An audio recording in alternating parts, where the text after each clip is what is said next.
right, guys, welcome back to the XG podcast with Jerry and Jesse. This is episode 26. Yes, sir. 26 episodes in. I can't think of a name or a player with the number 26 right now. But yeah. Trent? I don't know. Trent's 20 something. I think he might be 25. Or is he 20? Whatever he is. He's something. Yeah, whatever he is, shout out to Trent. I think he was like 66. I don't know. Never mind. Yeah, I don't know. For some reason. Hey, yeah, whatever. Let's move on. There's a couple updates we have to do with in regards to Champions League, Premier League. They had what would you call it? A derby? It's not derby. It's big match title. Yeah. Contention match thing. Arsenal versus City. Then we had the Milan derby. Milan derby, which was actually, what we hope for in big matches, but we don't usually get in the Premier League. Facts. And then we have some updates in La Liga. And then some other ones in the Bundesliga and some injury updates. Big facts. We'll start off with that one. The biggest one, dude. Fucking Rodri. Oh, I was going to say third second, but yeah, Rodri had an ACL injury. Torn ACL, yeah.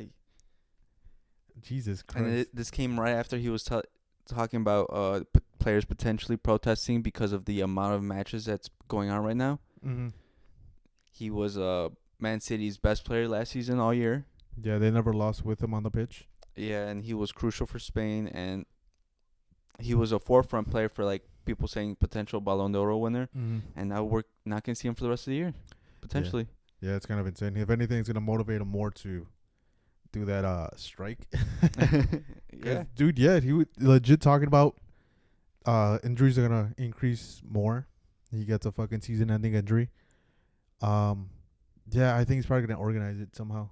Because he's going to have a lot of spare time now. He's going to have a lot of spare time. Going to have to do something with that time. But, I mean, yeah, it's a fair show because it's true. There's so many more games being played currently. Mm-hmm. I think they're saying that it's potentially up to 80 games for certain teams playing in a year. All that traveling. It's a lot on their bodies, and they don't get a lot of breaks, including especially Premier League because they don't have like a winter break. Yeah. And then there's international breaks, but going out, flying to middle of nowhere, playing games, it's not good. And there's a lot of more players backing him now. I think Koundé came out recently in the Champions League press conference. He came out and said that he's in for that. He agrees with Rodri. The player strike should be on the table at this point. Dani Carvajal has said it before, and so has Toni Kroos. But now that he's retired, pretty sure he does. He's probably gonna be even more vocal, probably on Twitter, because he usually is. But we'll see how this goes. Another injury update is Ter Stegen. He tore his fucking tendon. Yeah, his what's it called? Patella tendon. So it's pretty much. I looked it up because I didn't know what it was, because I thought it was a ACL injury or an MCL injury. I think it's like ankle, right? No, it's the knee, the one in the back of your knee that connects your thigh to your pretty much your calves. So he tore that because I was really confused because I rewinded it in live action too, because I'm like, did he get a knock or something? But no, it was the impulse he took, his initial jump. He pushed that hard that it tore his ligament or like his tendon. I don't know if that's a bad thing or a good thing for you guys. No, it's probably the worst because he came back from a lot of criticism. He had to turn off his Instagram comments. But yeah, if you're one of those that comments on their Instagram, you're a fucking douchebag. They see that. I think it's so weird that people. This is the thing that I think is worse about social media currently, is that some people think they have a right to comment on like people's things, and they just go like, you really have that much of no life to just go on players' Instagrams, Twitter, all their social medias, and just comment all this shit. Like, why? Yeah, because I'm one of those that was talking shit about him. That he had a pretty bad season last season. The Ter stature and all that, but I'm not gonna take it at Instagram because he sees that. And then on top of that, like, he knows he doesn't have the best match. If he was an asshole, then yeah, I'd probably be like, these are professional players. Their toughest critics is usually themselves. Yeah. That's the reason they're able to reach this level. Yeah, so it was kind of insane because he had a bad game in the Champions League game, and then coming to this La Liga game, he was doing pretty well for himself, making a lot of crucial saves too. And yeah, then that just unfortunate thing happens, and now we're left without a goalkeeper. You guys got an Acapena, dude? Yeah, dude, and I think I just saw the stat. He's got scored on 39 times out of like 22 matches. So I said it before in the podcast too. I'm like, they forgot about how Iñaki Peña was not stopping anything. Yeah. Well, I think that's a good segue into our Champions League. Yeah. So you want to start off first with Barca Monaco? Oh yeah, dude, Monaco has their fucking card right now. But Barca lost 2-1. They got a red card. Ter Stegen unfortunately gave a really bad pass To to Eddie Eric Garcia. Garcia. Eddie Garcia just had a half a second react. He tried to recover, caused the foul, got a red. But other than that, they played pretty well for 90 minutes.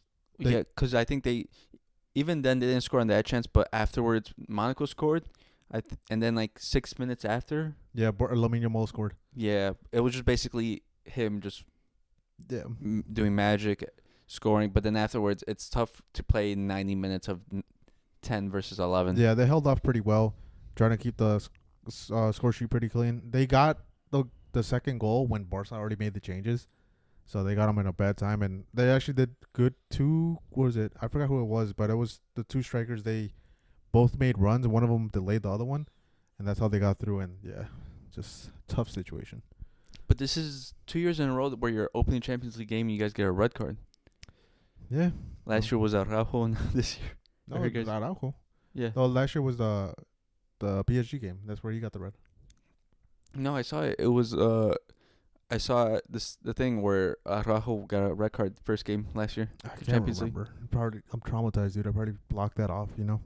But yeah, we haven't had the greatest starts in Champions League. But like Fleek said, we just gotta move on. Yeah. It's 90 minutes of pretty much 90 minutes of playing with the red. Well, it's like it's different now with the current Champions League because it's not like groups where you have to face them again and things like that.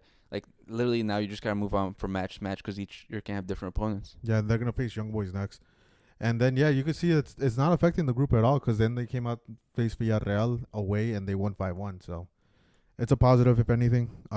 That they have the mentality that like that's not it because if it was last season we would have lost 3-0 to Villarreal. Yeah, and then I don't know if we should talk. Never mind. Oh yeah, but we'll stick with the Champions League. Real Madrid had a very tough match against Stuttgart. Yeah, it's like beating a dead horse already. It was literally the same problems that we've been seeing all throughout the same season. The team just looks disconnected. There's no fluidity between defense and attack. The offense looks like they're trying to do one thing completely separate to what the team is trying to do. Yeah, they're completely isolating the defenders. They're providing no help when they. Yeah, and then Mbappe and Vinny are just competing to do the same thing. Mm-hmm. And then especially Mbappe, it looks like he's just trying so much to overcompensate for not scoring goals and trying to live up to the hype. And it's just not doing it. I think it's just forcing it too much. He's doing it with the penalties, bro. They got to give it to him somehow. It's the only way he's scoring literally right now. Yeah, but on the other side of the coin, it's Stuttgart. They did a great match. Yeah, Stuttgart's looking really good this year. The coaching has been impeccable. Yeah. He's been doing a really good job with the team. And honestly, Courtois saved Madrid from so many goals that game. Yeah, and it's been the Courtois show for a couple seasons now because he's had matches like those Stuttgart one where he has to come up with huge saves and he does it all the time. Well, he's a match winner, literally. I think Mourinho said it that people should start comparing Courtois to Ronaldo and Messi when it comes to goalkeepers because if you think about it, he's the reference point to be a great goalkeeper. Because I think it's been two finals now where he's literally been great and saved Madrid chances from getting behind early, like the Liverpool one. Yeah, where he saved Mane, Salah goals, and then against Dortmund he was also having a good showing, and that's coming off Champions League game. yeah, coming off big injuries, and it's been like that since I want to say like COVID. Yeah, he's just because during COVID we're transitioning from Ramos leaving, Varane leaving, and bringing in Militao, Rudiger, and Alaba, and it's been a makeshift back a couple years. Yeah, and that man, he's stopping everything, bro. He's a wall, and everyone's been saying Alisson's the best goalkeeper, bar none. No, and I think Courtois has clearly been. He's clear, bro. Like, yeah, it's clear. Like if anyone that tries to argue who's the best goalkeeper and doesn't say Courtois, like no, bro. You've never seen a Courtois match. You've never seen him like make these constant saves because it's a constant thing. It's not like he just has one-off matches. Then the next match he gets scored on 5 times. No, and I think it shows especially because whenever like an opposing team's fans talk about Courtois, they're like they hate him because he's so good. Like they dread to be having to play against Courtois. The only one that consistently scored against Courtois was Messi, and that's one thing that pisses me off because I've noticed all the Messi goals when he scored against Courtois, a lot of them he shoots them between his legs.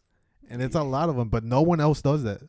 Yeah, I don't know, man. I think it's because he's so imposing in that goal. Yeah, He's like 6'6", with quick the longest reflexes. arms in the world, Yeah. reflexes, long legs. But I don't know, man. Yeah, and yeah, he pretty much saved them. But yeah, Stuttgart they look great. There's a lot of combinations when they play. They're very slow tempoed, Yeah. but it's pretty great to see because they make the shift instantly once they have to go into the attack. Yeah. So, I expect good things because they started off on the right foot because especially they're also playing away in the Bernabeu. Yeah. It was the score finished 3-1. It was honestly. It was a false scoreline. Yeah. It didn't tell the story at all. No. Stuttgart should be very upset walking away with that score, and I'm happy we got the win. Yeah, I want to say. Should be very fucking enthusiastic. Another team that started off really hot was Juventus. Juventus, yeah. They started off hot. Yilmaz, their fucking number 10, is just killing everything right now. Yeah, he's a new young boy, or what is it? The Hoya Yeah. that Dybala was supposed to be. He's going off this season for Thiago Motta. I don't know if this season, but in a couple years, he's probably going to be linked to, every Premier League club since, they believe they're the best league. Yeah. And then might be linked to us as well. Yeah. I'm surprised he's not getting it more of a shine because the first goal he scored was insane. Just top bins. Yeah, the man has, I don't know, he's crazy. But also, on the opposite wing, they got him from Fiorentina. Mm-hmm. Oh, I can't remember his name. It's Nico Gonzalez, I want to say. Yeah, Nico Gonzalez. Yeah, he's also been really good. Mm-hmm. And it's crazy because it's not like he's had like a rapid rise. He's been consistently good, but it looks like he finally got that step up because he was playing like, I want to say small teams, but like, mid-table teams, and he finally got that big club and starting to show his quality. Yeah, definitely. And it's very encouraging thing for Juventus because they didn't they got their first game for the Champions League. They got to play at home, which is a plus. Then on top of that, you don't have one of the biggest rivals, like in terms of like level, I guess, which was PSV. And PSV again, it was no pushover, but like they just shut them down instantly. Yeah. And that's usually what you have to do in these Champions League games. Like you gotta shut them down, score 2 as quick as possible. Because then at that point, you put the opponent at more risk. Like, oh, shit, well, these are crucial games. I got to go forward and try to get a score, which is what happened with PSV. And then Juventus ended up getting the third. Yeah, cool. Well, it's like you said, this is the Champions League. They're champions of each league around Europe. Like, these are serial winners in their league. Mm-hmm. They know how to win. And especially even if they're up against, like, say, a better squad, they know how to punish you if you don't take them out of the game. So you really got to do that early on, or else you will suffer. Big facts. And then also on that match day, with Liverpool versus AC Milan. Would you call this a derby? No, I feel like this is just emotions because they have so much story with each other, especially what was it, the 2008? 2008. No, it wasn't 2006. Oh my god. I was gonna say 2009 for I'm some. like that seems super close, but yeah. And it was a very exciting game. A lot of the build-up for that game was specifically that match. Everyone was talking about that match. And at that point, it kind of was at first because Milan struck first. They scored it instantly. That was Pulisic, probably arguably their best player right now. Which is crazy to say. And then somehow Liverpool ended up getting the win with 2 set pieces from from the corner. It was Van Dijk and Konate that both scored. So 2 center backs had to score. Hey, you gotta take your wins how you get them. Yeah, you got those towering defenders, so it was a plus for them. They got clean headers, instant, and then Szoboszlai just closed it off at the 67th minute. But Liverpool showing signs of life. Yeah, well, they showed it's good because it was just the past weekend before that where they suffered the defeat. Mm-hmm. So it's good to show that they can rebound quickly and not let it drag on, especially with the new coach. Yeah, definitely. And then we had the huge scoreline of 9-2. Bayern versus Dinamo. Yeah, poor Dinamo. And that concludes that they made a record with that one, being the biggest score difference. Because before that it was Barca 8-2. So now we're off that record book. So it's a plus for Barca fans. We don't have to deal with that anymore. Hey, you guys should be sending a thank you letter to Dinamo I Zagreb. know, honestly, dude, I was so relieved. But yeah, that's. Do you think we should overreact on this scoreline and be terrified of Bayern Munich because of this? I wouldn't think so, cause it's like everyone says, like or not everyone says, or it's just like how people see it. It's Bayern versus Dinamo, Mm. even though they're like a winner in their league, so it is a big difference. Yeah. And they just know, like, Bayern is one of those teams that they just know how to play against lower level teams, Yeah. and we've seen it every year. I think since we've seen the like Bayern dominance, that they handle group stages better than anyone else we've seen. Mm. And but when it comes to playing against big teams, they struggle. Yeah. That's because they don't get the chance to play against teams on equal talent level in the Bundesliga, so they're like out of practice. I was gonna say I could make an argument for that because Bayern Munich has lost to third division clubs in the Poker, Mm-hmm. like I think a couple times in a row now. So they haven't even reached the final in a couple years, but they've struggled against even third division teams playing away. But yeah, it's a huge plus playing at home. At home with against a smaller team, you're gonna eat them alive. Yeah, it was just a bad timing for Dinamo. Yeah, big horrible timing. Because if it was away, they probably had a chance. And then we have Arsenal, Atalanta, which I saw some Arsenal fans saying they were gonna blow them out. Yeah, dude, put some respect on their name. That's the Europa League champions. They're the invincible killers. They are.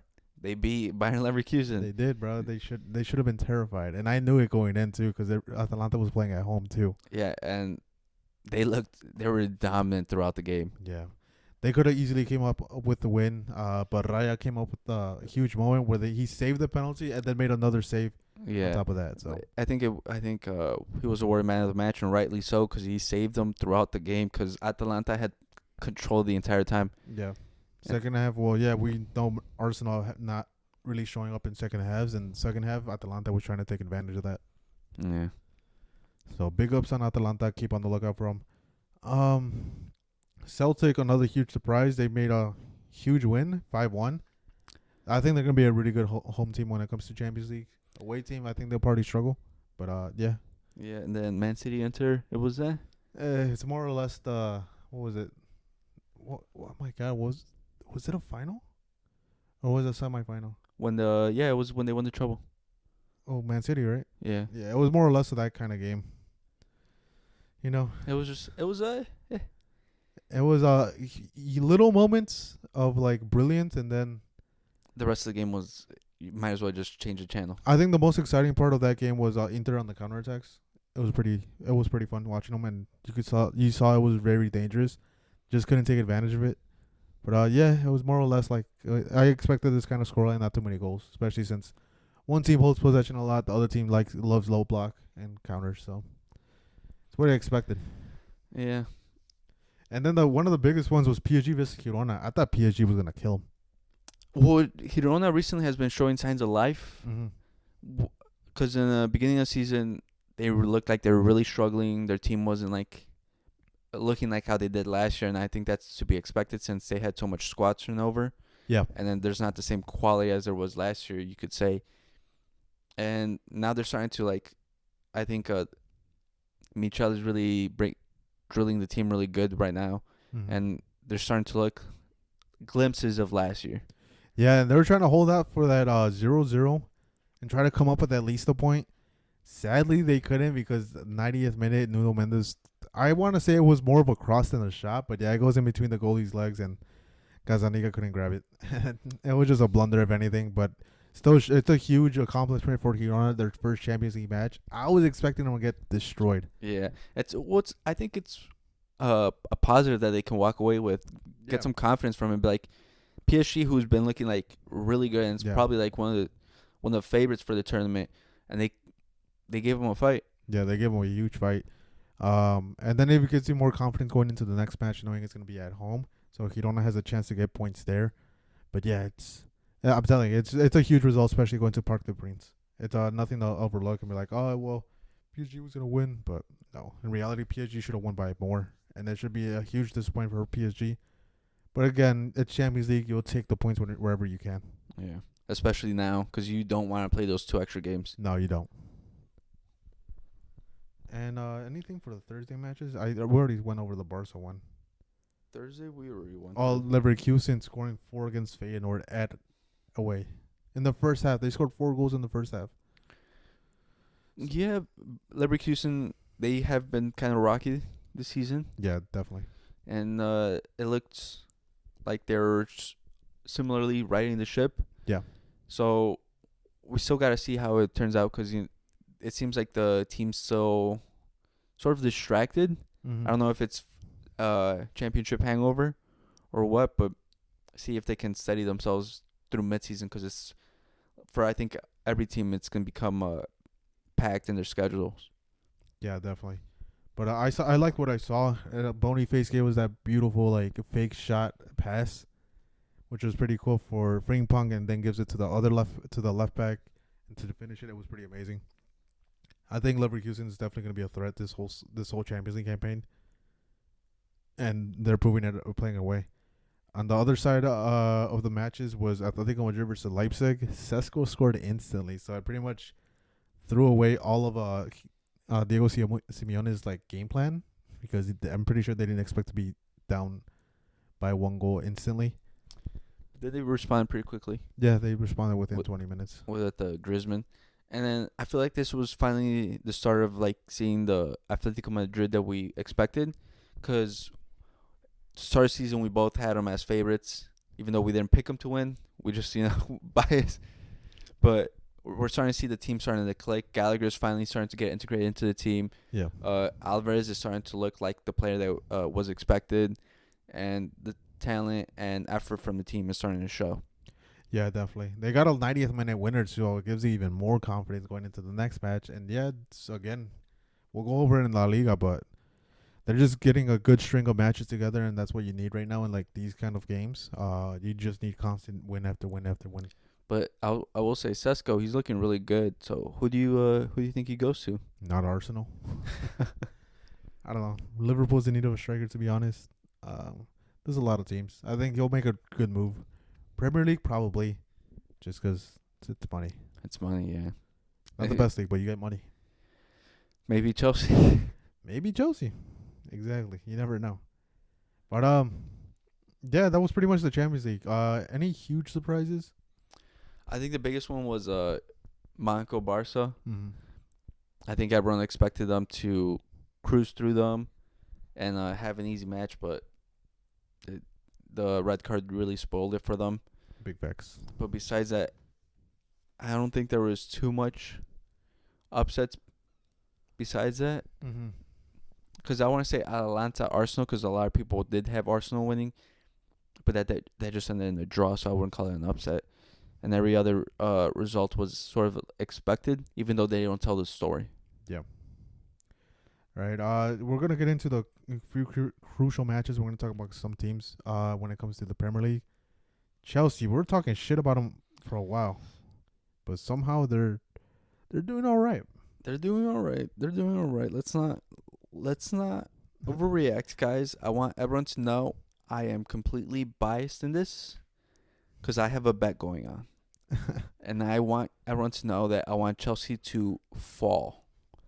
But yeah, they string together back-to-back wins and now in the Premier League. So they beat West Ham away, which is no mere defeat. I completely avoided betting on this game with all costs because I don't trust either team. I think this is your fault, Jerry, because you've been known to jinx teams. Well, I guess I just jinxed them again. So I need you to keep jinxing them. You appreciate it. But yeah, they got a couple of good wins. We are seeing the team be more cohesive. We're seeing a consistent 11. So it's pretty great in the terms of Chelsea, but I'm pretty sure the bench isn't too fucking happy. But yeah, it's gonna be an interesting dynamic how they handle those Eagles going forward. Because it's crazy because there's so much money on that bench. Here, let me tell you, this was their bench: Desai, Neto, Nkunku, Joao Felix, Shrewsbury Hall, Jorgensen, Badische, Mudryk is also there. But yeah, That's like 500 million right there on that bench. so honestly, so yeah, I think it's gonna get interesting again when players start being vocal about not getting their playing time. But yeah, But I think it's what we've been calling for and what was shown last year with Pochettino. He was picking a consistent 11. They're getting time to build up chemistry, and they were showing out like Nico Jackson. Like he's last year he was inconsistent. He wasn't finishing his chances, and this year he's looked like one of the top strikers in the league. I think he scored 2 this weekend, and then last weekend he also was on the score sheet. He's starting to live up to the potential that he was showing at Villarreal. And then they still have Cole Palmer, who is a game winner. So it was Chelsea's never lacked talent, to say. yeah, it wasn't a lack of talent, and then even Sancho's just showing out. To be honest, too, he's playing great, and he's actually playing on the left side. Madueke is playing on the right. Well, I think that's his preferred spot. Yeah, but just shows you leave Man U, great things happen. Well, Um, as far as another Premier League matchup is Liverpool again, just consistent now. It's showing that Nottingham match was a huge fluke on their end, hmm and I don't think it'll happen again against a lower side again. Maybe a top side, I could see them probably dropping points or like it being a battle, but lower sides, it looks like they're trying to maintain them and hopefully compete against Man City because I do think Liverpool, even though it's the manager's first year, I think they could actually compete and win this league. well, I think they have the squad to actually compete. Because when I look at the players, they actually stack up to Man City. Yeah, They actually have world class talent on the team. So I feel like they have the best shot to actually compete with them. yeah, and it looks like Arnie Slot is unlocking this what's it called Diaz completely because he scored against twice this weekend. So it shows that they're not dependent on Mo Salah at all to score the goals anymore, which is a huge plus because that was their issue last season. They didn't have a consistent scorer. Like Diaz was creating, but he wasn't scoring. But now it's looks like it's picking up and he's unlocking that. And then even it's a huge plus in my end. I've always people knock Darwin Nunez a lot. I think he's a really great player, and him being on the score sheet just proves it. Well, I think it's the biggest knock with Darwin Nunez is not that he can't score, it's just that he's so wasteful in his chances. Like he'll score like 1 in 4 and you really don't want that from your striker, especially for one that's trying to be world class and trying to live up to a price tag. Yeah, And it feels like he always misses those easy chances, and that I feel like mentally that's not good for your team. yeah, But for him, it's never been lack of a player because he's got speed, he's got dribbling, he causes chaos against the defensive line for the opposing team. Like he has it all to be a world class player. It's just that his finishing has never been consistent enough for him to be able to live up to it. And hopefully, with Arne Slot, he starts living up to it. definitely. And another huge shout out again, Gravenberch. He just continues to show why he's one of the top midfielders in the world, and he was being misused before. Yeah, he was showing. Well, he's showing that because he was a top talent that was linked to every club in the world and had the potential to be like one of the best. But he went to Bayern and was on the bench, stuck, rotting in a horrible situation. Came to Liverpool, and Arne Slot's finally showing his abilities. And what I really like about him having Gravenberch in the 6 is that it allows McAllister to free up and move up more. Yeah, Because last year he was playing the 6 role, but now he has more freedom, and we're starting to see more of that individuality that we saw in Brighton. yeah, definitely. So if you haven't watched a Liverpool game this season, you definitely should. Just attacking football. So it's very direct. Fucking finally, dude, Tottenham. Hopefully we don't jinx it now, but Jesus Christ, he gotta finish the damn chances. I feel bad for Big Ange. The players are letting him down. Yeah, definitely. Johnson also was another player that was getting a lot of shit this week. Well, I give him shit because I don't like him, but he finally scored. But he's one of those players that frustrates me because, like I said, he reminds me of Jesus Navas. The man just right wing, pace, and nothing else. Yeah. So he was another player that had to turn off comments on Instagram because he was getting a lot of backlash. Mm-hmm. Rightfully so. He wasn't having the best matches, and on top of that, he's starting. But yeah, rightfully so. He wasn't performing as well. Yeah. I say easily shift Kulusevski on the right side. A lot of things are solved. Just put Johnson in when the opposing team has tired legs already, because I think he still needs to develop a little bit. But with these, he scored midweek in the cup, and then on the league as well, he scored. Mm-hmm. So if anything, gives him confidence. So he'll probably start shooting and taking those chances a lot more. Well, what we've seen recently from Andrews, he's actually been playing Madison and Kulu and both in the midfield, and it's trying to show. It shows the creativity of the side because they create so many chances. Yeah. They just can't finish to save their lives, and Solanke's been a big part of that. He was signed to be the big striker to finish these chances, and he's struggling. Yeah, he just got his first goal in this game. But guess how many chances Tottenham created that game? I think I saw 32. No, they created 7. Really? 7 big chances. Oh, I saw maybe it was shots or No, something. they got 23 shots, but their expected goals was 3.52. But yeah, out of all those big chances, they missed 5 of them. So it just shows you like the creativity is there. It's just they need that fucking fucking push. Yeah, I don't know. And it's not Richarlison who's on the bench. I know we're over here being critical of Richarlison like the season before, but it's not him at all. Yeah. But yeah, maybe again this is the time where you just have to string together wins and try to just compete, because you can't have the start that they had. You can't. You can't. Especially with trying to compete with Man City. Yeah. But now we could get to the good football, not the marketed one. La Liga. Oh, we're just gonna be over Which one? Man City Arsenal. Oh, see, it was that forgettable. It was. But yeah, the biggest match of the Premier League was Man City versus Arsenal. What'd you think? What would you rate the match? Honestly, it was a typical same as last year, boring. Man City dominated throughout the whole game. It started off, I think, on the wrong foot because it's immediately. I don't know if you watched from the beginning. Havertz just literally just hit Rodri right in the beginning. Yeah. And I think that sort of set the pace for the game because players were going off and doing whatever they wanted, and I feel like they weren't getting punished.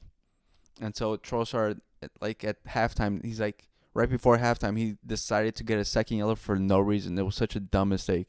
Yeah, I saw a lot of Arsenal fans complaining that it was a stupid yellow. Why he kicked for getting a second yellow for kicking the ball away. I'm like, no, he didn't kick. He didn't get the second yellow just for that. He caused the foul, and then on top of that, he kicked the ball away. No. This is the funniest one I saw. He's like, no, he was sending a through ball to Martinelli. Jesus Christ. I was like, this man is blind. But one thing before we continue, I'm just confused. Why aren't Arsenal fans celebrating? Last year they celebrated the tie. I don't know, man. Last year they celebrated, so that's why I'm just confused. Like, listen, these Arsenal fans are crazy, so I don't know what should we expect from them. Because they honestly got so lucky with these 2 goals. Because Man City was dominating the game completely. The first goal was so lucky. Oh, that was an amazing goal. I will say that. Calafiori just snapped. He was a cross. That was a cross. Yeah. But still, like, it was a good goal, but it was a cross. That was intention for a cross. That was insane. But then again, there was controversy behind that one because that's the one where the ref called the both captains to the middle of the pitch, right? Mm-hmm. And then he didn't let Walker get into position, and they just played it. Well, I saw there was Well, I didn't like the second goal from Arsenal because I feel like it sets a bad precedent. Because for the corner, they literally had 3 people blocking Ederson. Oh yeah. And I feel like that's not a good precedent because I feel like teams are gonna see that and they're like, we're gonna do that. Yeah, they're setting screens. Literally a 3-man screen. See, I don't have an issue with setting the screens, I guess, but the issue I do have, which it should have been waved off, because Martinelli, he did a forward motion, so it's a push from the back. I think that's a foul. Yeah. Because if you're gonna just stand there and obstruct the goalkeeper, you just gotta stand. And if he hits you, that's another thing. But if you're pushing him, I think that's a foul, and that should have been called off. Yeah, because I feel like the biggest struggle right now for goalies is these corners because a lot of people are questioning whether they should go out or stay. But if you already have so many people on you, it limits your mobility of trying to do anything. Yeah. And this is what happened right there on that goal. Yeah, it's just Arsenal tactics. And yeah, again, going back to that one, like in that situation where the captains are being called to the middle of the pitch to tell their players to relax, calm down. The ball has to be played at the whistle at that point, and there was no whistle being called. The ref was gonna barely blow the whistle, and the ball's already in the air. Yeah. So it's I hate to pin this on the referees, but yeah, the referees kind of threw away the game when it came to both goals for Arsenal, which is sad to say because again, it's just diminishing what Arsenal has done. But yeah, in my case, like those both goals should have been waved off. But you know, it's funny. Arsenal fans were complaining that the ref was against them. Tweaking. They got 2 free goals. Yeah. And this is considering because if you look at the whole game, that was like their only real chances because the rest of the game was completely controlled by Man City. Yeah.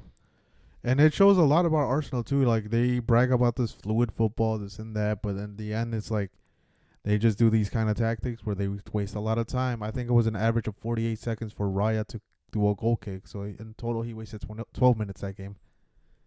So it's just a lot of supposed fluid football, but I have yet to see it.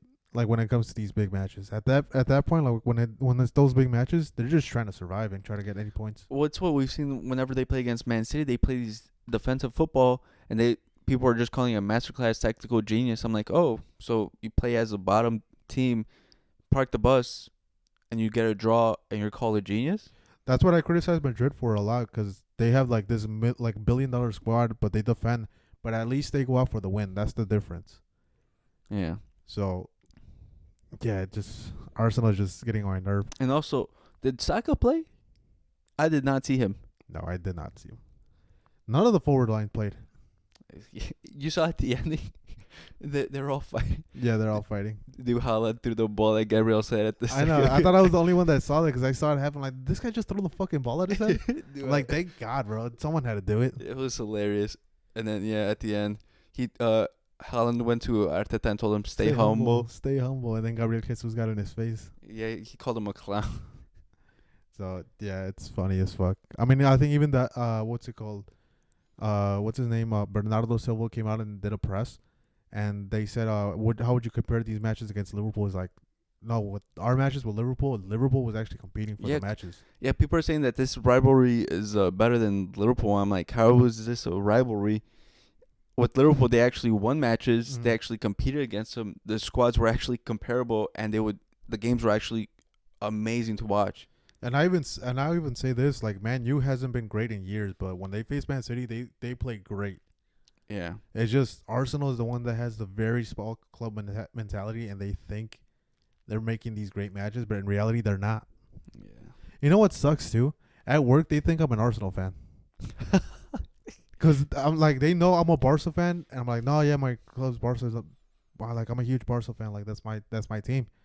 And they're like, oh, but in the Premier League, who do you like? I'm like, I like Arsenal. Like, I liked how they play with Arsene Wenger. And then, well, now everyone's like, oh, look, because my manager, he's a Tottenham fan, and some other guy, he's like, I guess my manager told him I'm an Arsenal fan.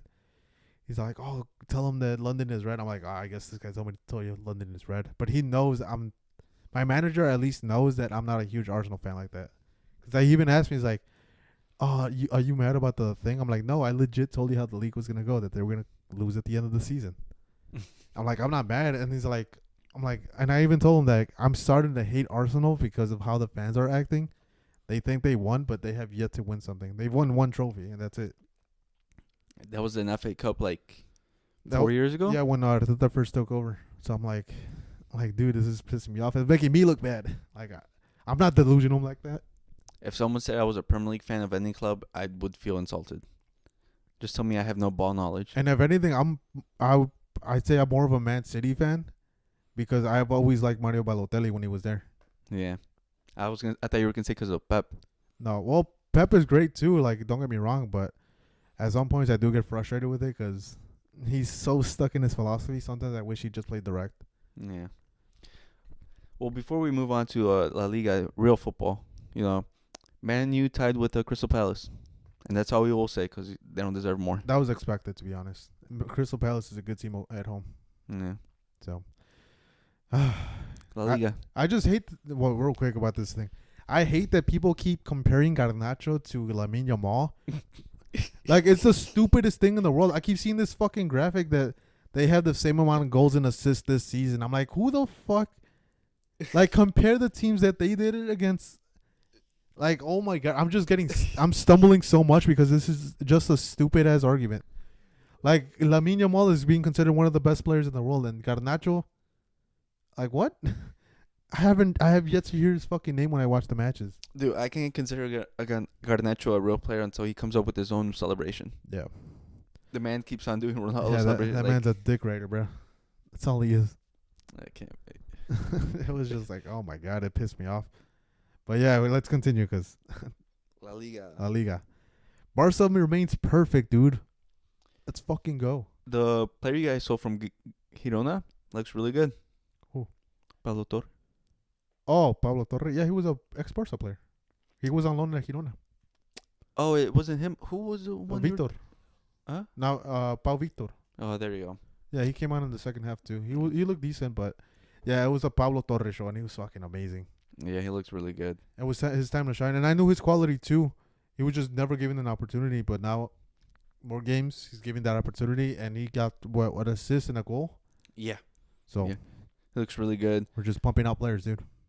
Yeah, you need him because you guys got another injury. Yeah, sadly. Well, it was a goalkeeper one. Did you guys get another one too? Well, Danny Olmo, I guess you could say. No, I thought you guys got another one during this game. Maybe it was someone No, else. no, it was just that.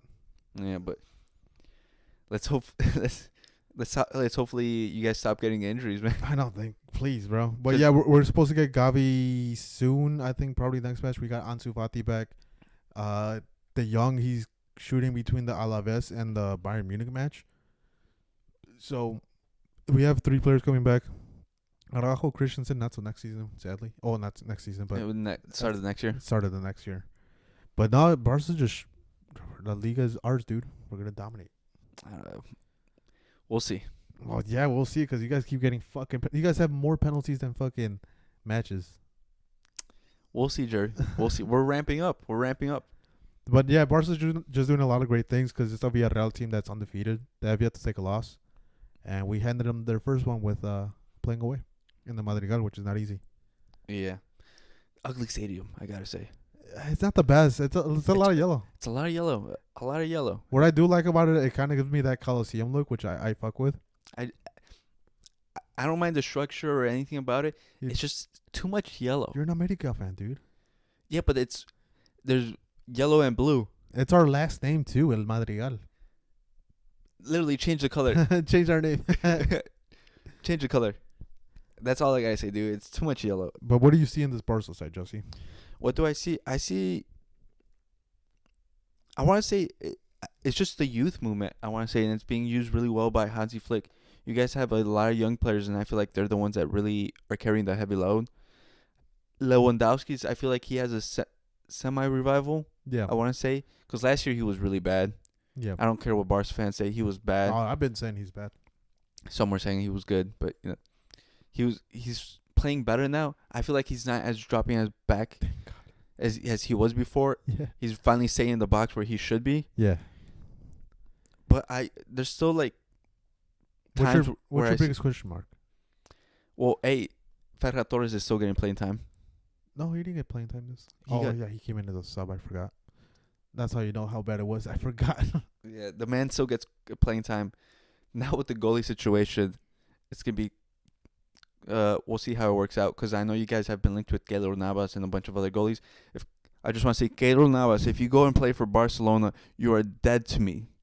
I don't care what you've done, but you are dead to me.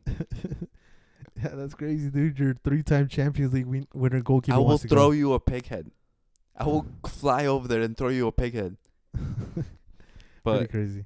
Yeah, and plus I feel like the defense is finally solidifying. I still have questions on the CDM spot. Yeah. Because you guys haven't really recovered from it, especially because you guys have the kid got towards ACL. Marc Bernal. Mm-hmm. And he was showing like he could be the answer, but unfortunately got hurt. But defense, you guys are looking solid. Inigo Martinez, he looks good right now, but I still have question marks on him. Yeah, that's the one thing I'm scared of. We had the center back left. We fucking lost it. Yes, bunch of shit happened. But yeah, we don't really have the center back depth anymore. Um, yeah, my biggest thing is what is it? Well, the goalkeeper thing. Like like I mentioned earlier, we're having Jakob Peña, who's conceded a lot of goals. Hopefully it stops, and maybe it was a defense thing, but we'll see. Defense. But we'll see. We'll see. This is time to shine because he's proved it when we faced him against when he was in Galatasaray, and he made a bunch of stops.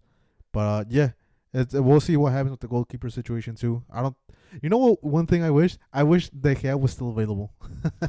Honestly, he would be perfect for this time. He would have if he would have been available. I think it would have been perfect. But sadly, he decided to go to Fiorentina, and he didn't think the situation would arise.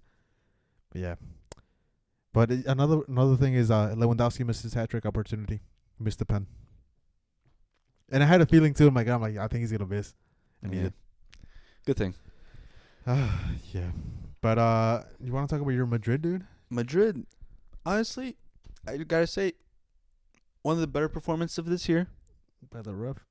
It was one of the better performances. I'm not saying it was a good performance. I said it's one of the better ones. Yeah. There's some changing. I want to say Arda Güler, I feel like I like him more and more every week that goes by. Mm-hmm. The man was playing right wing. We start off with Mbappe and then Rodrigo on the left wing. Vinny was coming off the bench. I feel like Mbappe was actually more playing more for the team this time. He was dropping back. He was trying to create more chances. His goal didn't come from open play again because I feel like he's doing too much. But the team was looking overall better. Arda Güler was going up and down. The goal was unfortunate by Courtois, like we said. Yeah. Through the legs. Through the legs, dude. That's his weakness. Start fucking shooting at his legs. Don't do that. But yeah, I think it's just a common thing of figuring out the chemistry, and hopefully they get better. But there's nothing we can do at this point. Was that a penalty? Which one you forgot? Was that a penalty, Jesse? The Endrick penalty. Was that a penalty? Oh, dude.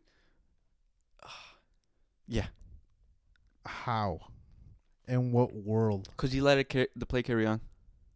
Because the man manhandled him. And then as soon as he got onto the bench, he finally just shoved him. How do you let play go on if it was a first foul? If it's a advantage, and the foul is still consistent, they have to go back. You're just mad that it was. Endrick has actually been looking really decent. No, yeah, I'm not gonna say that. I think he's been looking great, but I don't think that was a penalty in any fucking world. Because you had to go back to where the foul started. Because I saw I didn't see the game, and I saw the initial clip that he grabbed him on the outside. And that's it. I'm like, oh, well, if the arm is in, because that's the argument they made that the arm was in, it's a penalty. But then I saw the full clip, and it was all the way from the, what's it called, the corner flag, and that ball could have potentially been out, and that's where he first initially grabbed him by the waist and the shirt. So it was a clear foul. The ref let it continue, and then he finally falls. Like, that's not a penalty, bro. You had to go back to the original foul. Yeah, it's a penalty, Jerry. Yeah, they gotta give Mbappe a goal. That's why. So they had no other choice. But yeah, it was just. What is it? 6 penalties, 5 matches? I don't keep count, Jerry. I don't keep count. I wouldn't either if I had that many. I don't keep count. But yeah, it just shows the inconsistencies of La Liga refs. Then on top of that, they got Jude on camera saying you're so fucking shit to the ref. He was. And if it was a Barca player, he would have been suspended because I think who got Saul Nunez, he got suspended for 3 matches for saying that. Que eres malísimo. To a ref, he got suspended. It's because the ref didn't understand English. I guess so. And then they got Lewandowski 2-match ban for touching his nose, or 3 matches. But it just shows you the white hand. But yeah, I think in order for Barca to win this league, they gotta win by at least 10 points. Just because Madrid is showing that they have a lot of influence. No, I think it's because Barca hasn't beat Madrid in I don't know how long, how many matches. Preseason, bro. We beat you guys in preseason. Doesn't fucking. Hey, bro, you said matches. All right, official matches. All right, there you go. That's different, but maybe we have a chance this year. We don't know. We said that last year. Well, again, Courtois was one of the situations because that match was Barca was playing great, but Courtois was just bailing the fuck out of you guys. Then there's the goal scored, then the penalty that wasn't called. But And what about the Super Copa one? no, that one I'm not complaining about that one. Like I know that we got destroyed on that one. Yeah, but I feel. You know what? I also saw a recent report. Carlo, I've been talking about this the entire preseason and throughout the beginning of the year. I'm like the squad's too thin. Yeah. And it's been showing. And Carlo Ancelotti and his staff finally came out and said, "Oh, they finally think the squad's too thin, that they need more players." I'm like, I've been saying this for how long? Like we've had Valverde playing CDM for I think 4 games now Mm-hmm. because Camavinga's injured. Tuchumeni has been coming back from a knock, and then our center back depth is not there. Do you have Carvajal playing that?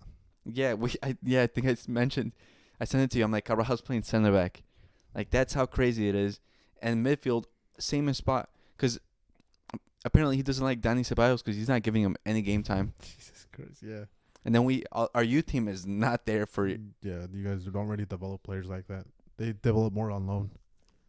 So now I'm like, he has to somehow carry this squad until January, and then even in January, I don't think he's gonna get any reinforcements because we haven't been known to sign players on January. And there's a lot of things coming out about Real Madrid. That they're using the public money. Well, we're a public club.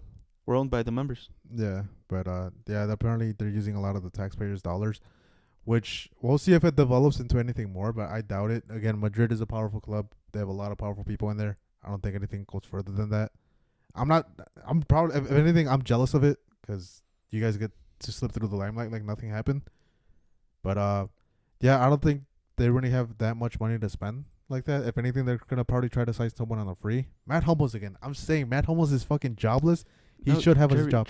I told you this. Oh right, he fucking signed with someone. He signed with Roma. Remember they signed three. They signed Hermoso, Yeah. Hummels. I forgot. But it's still stupid. Like Real Madrid could have easily bought him or any top club for free. But I don't think Real Madrid has the money to spend like that. I'm telling you, we mentioned the amount of money they gave Mbappe really fucked the team's finances. Yeah. Well, why I say like that they don't have money like that. I think they do have the money, but they don't want to put themselves into a position where it affects the club in the long run, like what Barca did. Yeah, I think they're trying to avoid what Barca did, where they just have no money. Yeah. But the thing is, I think they're also gearing up to spend money. Yeah. For the next couple summers, because next summer Xabi Alonso becomes available, and I think he's gonna want to bring over some of his players.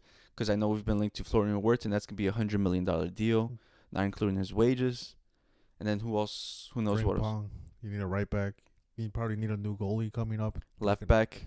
A center back, a DM. We need a lot. So it's a lot. So I think they're gearing up for that. But we're also linked to Jamal Musiala for some reason. I'm like, okay, guys, we get it. Another left winger, dude. Like, we have a lot. These guys are really great. Probably Musiala, I think he probably develops into one best in the world. But we're just doing what happened, what went wrong again in the early 2000s, signing Galacticos. We're buying all these offensive players, and we're just fuck team balance. Yeah. But it's exciting. Again, I think a lot of the light got taken away by the Premier League, but I think it's coming back now that Real Madrid is making these huge signings. And on top of that, Barca has like pretty much a wonder kid, Lamine Yamal, becoming a great player. So it's putting more eyes into that. Well, not even just Lamine, like the whole squad is playing great. Well, I think it's because I think both Real Madrid and Barca, with the end of Ronaldo and Messi's rivalry and limelight, I feel like it sort of lowered them because everyone's like, oh, there's no one really there. And also, it coincided with La Liga's level going down. So everyone's like, it's not really must-watch TV anymore. Yeah. And now, because Real Madrid's been winning the Champions Leagues again, and sort of having like the foreign players having stardom, and then Barcelona finally having the wonder kid again, and then also coinciding with another crop of young players coming up, everyone's like, oh, it's starting to look like prime Madrid Barca again. Yeah. And plus everyone's realizing the Premier League, it's boring. It's not offering much. It's a farmers league. Man City has won 4 times in a row. So, and they would make fun of Bayern Munich for winning that many times. Barca, Madrid winning that many times. They're the exact same thing. They're just blind, dude. They're just fucking blind. But if anything, Atletico Madrid again, they got another win, and they're looking very terrifying. The Madrid derby's coming up. I think it's this weekend. Yeah, I think I mentioned that it's gonna be a very pivotal one for Madrid because it's coinciding with a tough schedule coming up, and I think we need the confidence, and also we need something to build off of because right now we're so, everywhere. Oh my god, I'm just checking to see if when the match is, but I'm pretty sure it is this weekend. But yeah, it's a huge one. I know that every team plays midweek. Atletico Madrid plays on Thursday, so Well, yeah, we play Deportivo Alaves on Tuesday first, and then you guys got the benefit of the fucking schedule. You guys play on Tuesday? we play Tuesday. You guys play Wednesday. Oh no, I'm talking about Atletico Madrid. They play Thursday, bro. Yeah. So they only have 2 days rest technically. They're playing Celta Vigo, which is not an easy match. Celta Vigo is one of the teams I've said that's coming up, and yeah, they've been scoring a lot of goals. But yeah, Atletico Madrid has a tough game ahead. Tough 2 games, but I'm hoping for a tie for the derby. You should be, but honestly, I think once another tough match or another team that's been playing good is Athletic Club. Yeah, you said that. They're starting. They had a rough start. We all expected Inaki Williams to not Inaki, is it? Nico. I don't know why I said Nico Williams to build off his Euro, and he didn't look like it. But I feel like the team's now starting to play better football, and they're starting to look really good because I think they're currently in third. Yeah, they're playing without him right now because Nico, he had a vacation, didn't really do preseason with Bilbao, picked up an ankle injury, and he's out till October. But yeah, they've been doing good without him. Mm. So with him back, hopefully they'll do even better. But not really. I don't hope, because yeah, he snubbed Barca, but for good reason. But no, yeah, it's looking great. You wanted to talk about Serie A real quick? The Milan derby. The Milan derby, a real derby, The real derby. not the ones that the Premier League claim every weekend. Yeah. And a huge shout out to Pulisic, bro. They're just putting the U.S. on the map again. Yeah, Pulisic, dude, we've shat on him Multiple times. but it was deserved at the time because he was getting the hype. The American media was building him up as the LeBron James of football. Yeah, he definitely was. I still like in international, he's been lacking recently, but in club football, he's Milan's best player. He's been Milan's best player this season, and we gave a lot of praise to Rafael Leao. Yeah. We expected a lot from him, and he's been fucking on vacation for 2 years now. Yeah. The man has got to step up. I'm revoking everything that he's done until now. I need to see it all over again, and because he's no longer young. We're not the Premier League where if you're 27 or 26, you're still considered a young player. Like, you're in your prime years. You got to stop carrying your teams, start stepping up if you want to be treated like a superstar and getting paid like a superstar. Especially the price tag that he has, like he has to justify that's in a reason for it. If he wants to leave, because I know he's not having a great situation right now with Milan. But if you want a team to come and get you, easily pay the fee. You need to step up and do everything you can. But yeah, Pulisic right now, he's off to a great start. 5 starts, 3 games, 3 goals, 2 assists in I think this is just the Serie A.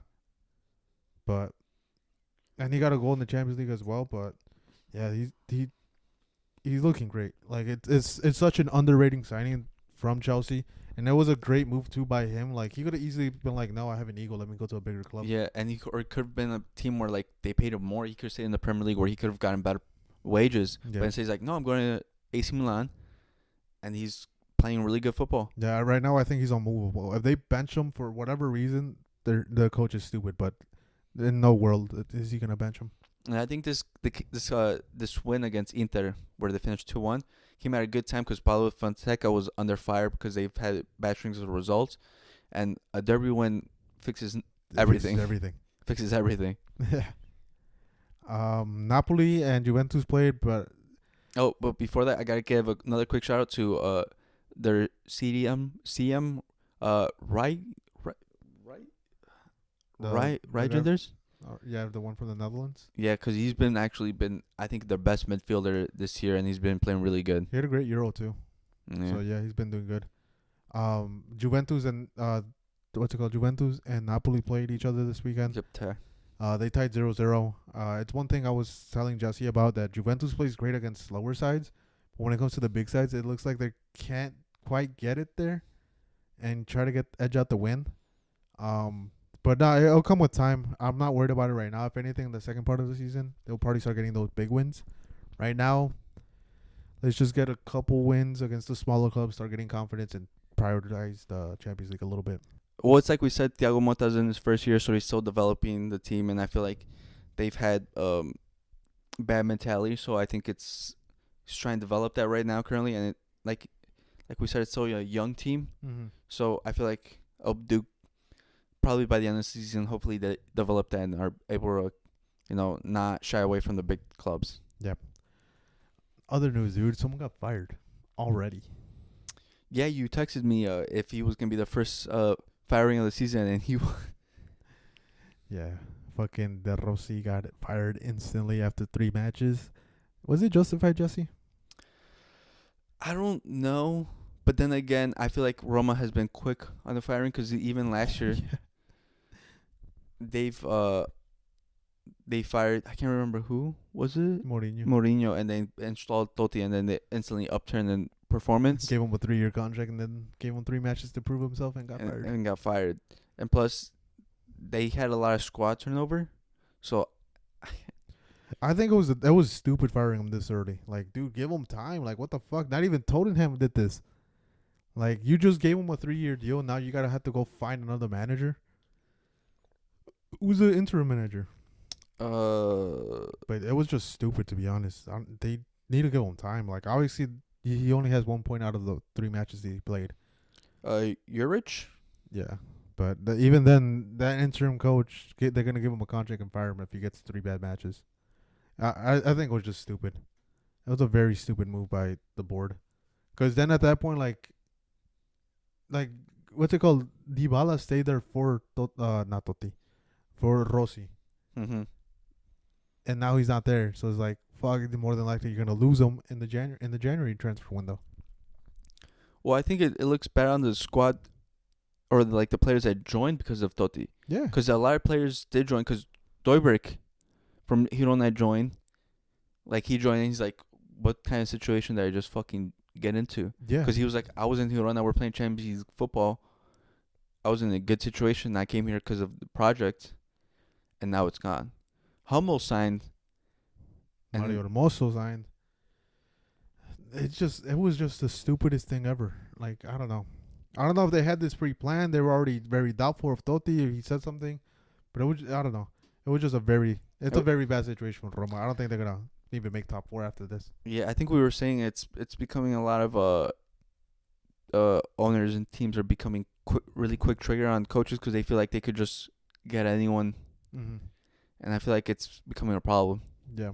As much shit I give to Arsenal, like they didn't fire Arteta after bad matches. Like a string of bad matches, and especially in his first season. So it's like, dude, you got to give these coaches some time. Like, maybe after a season, or like a season and a half, they haven't gotten anything. Yeah, but maybe make the move then. But Ten Hag has more fucking tenure, and he's been having really bad matches too. Then again, there's certain situations where you should cut loose. Yeah.